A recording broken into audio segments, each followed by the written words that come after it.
We've come here year after year and say thank you. Thank you for those who have given their lives in the line of duty protecting our communities. And just as importantly, thank you to those who continue to serve. And year after year, those words seem so inadequate to express our gratitude for what they do for us and what they have done for us. When you hear an officer who has saved a life, or one who has taken a dangerous felon off the street, risking his or her own life, their common response is, "We're just doing our job." When a family mourns the loss of a police officer killed in the line of duty, the common response is, he or she was prepared to give his or her life. They were just doing their job. So, when an officer becomes incapacitated, unable to perform, or unable to do his or her job, or when a family loses a loved one, a police officer killed in the line of duty, let's make sure that we just do our job of remembering their sacrifices, making sure that they have the resources and the comfort and the support to continue on, that their children can grow and develop to their fullest potential, so that eventually maybe they'll follow in the footsteps of their loved one and just do their job. We must take the time to remember all those we lost and honor their service by also recognizing those that continue to serve.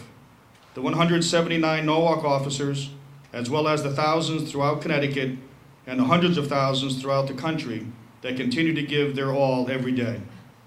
Today, please join me in honoring all those who are paid to do a very difficult job, and to those who chose a career which led them to making the ultimate sacrifice, as well as all those that have the courage to put on the badge each day. They are true heroes. Borrowing the motto from the Connecticut Police Memorial Foundation, I remind everyone to never forget. So while we cannot change the past, we can take steps to shape the future. In addition to continuing our work to assist our brother and sister officers who may need our assistance, we also need to continue to honor those that we have lost.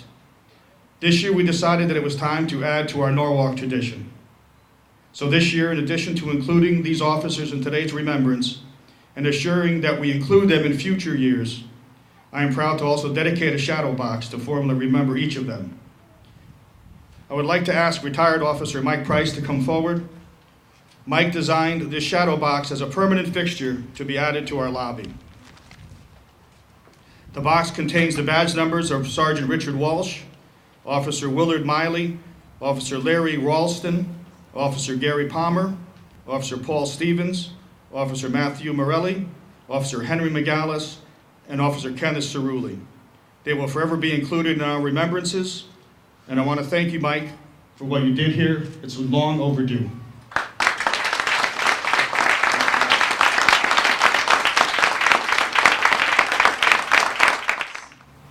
I've had the great privilege to work with law enforcement officers during the 18 years that I have been a federal prosecutor. That has included local police officers.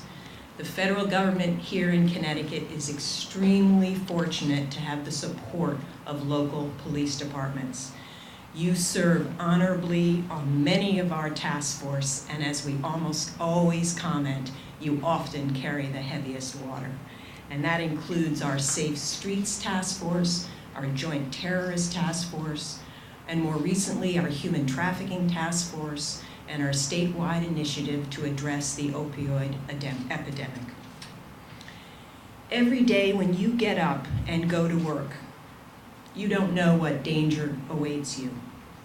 A traffic stop, the execution of a search warrant, a domestic violence call, could be routine or not. But you do it anyway. You do it for us. Day in and day out, you are our guardians, and you act without hesitation, placing others before self. It is said that the price of freedom is constant vigilance. You pay that price on our behalf. Police work attracts a special breed of people. People who run toward gunfire and chase armed felons. People of exceptional courage who deliver quietly and humbly. You're drawn to this work, as President John F. Kennedy said, not because it's easy, but because it is hard. Nationwide, about every 3 days, a police officer leaves his or her home to go to work and never returns. On any given day, we can be faced with a life-changing scenario and have only a moment to make a decision that will affect the course of our lives forever.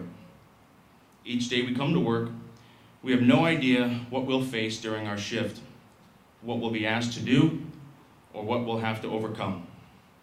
The only certainty is that whatever happens, we as police will be called upon to deal with it. This is a challenge that we willingly and very proudly accept.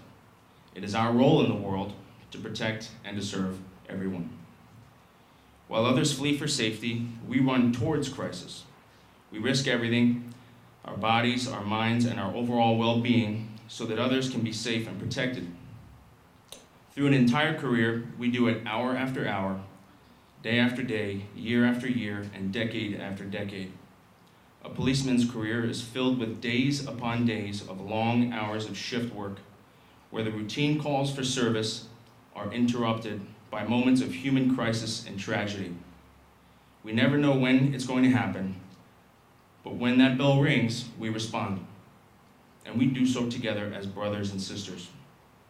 Most who wear the uniform know that as police, it's what we experience together that binds us so closely together. The National Law Enforcement Monument in Washington, D.C. stands as a powerful testament to the tremendous debt we owe those who have made the ultimate sacrifice in preserving our peace and safety. Indelibly etched on the National Law Enforcement Memorial walls are the names of nearly 20,000 law enforcement officers who have made the ultimate sacrifice.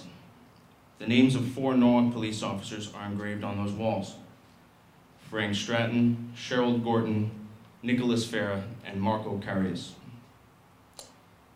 As we commemorate our fallen heroes and reflect upon their legacies, we are reminded that the safety of our community and of our country at large comes at a terrible price. And while no words, no ceremony, and no salute can ease this burden, we must honor their sacrifice. The most fitting tribute we can pay to our fallen brothers and sisters is to continue on performing the job that they died doing.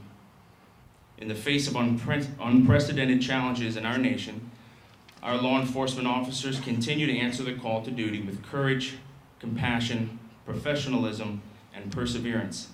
Those are the values that define our mission. With that, I thank you again for joining us today in honoring the fallen and in keeping their memory alive. May God bless the law enforcement officers that we have lost, those who have retired, and those who continue to serve. Thank you.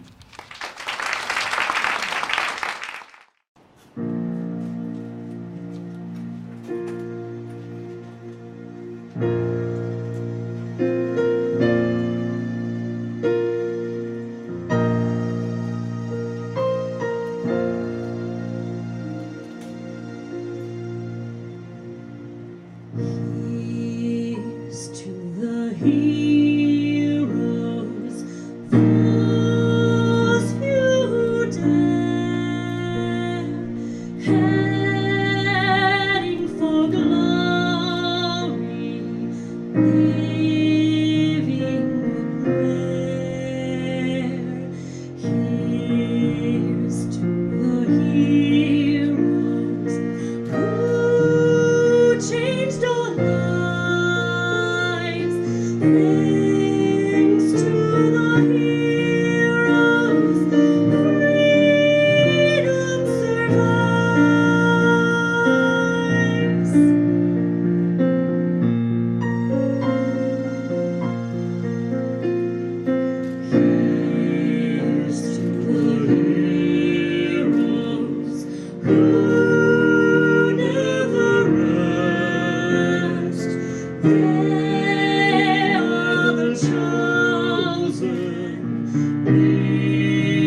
door.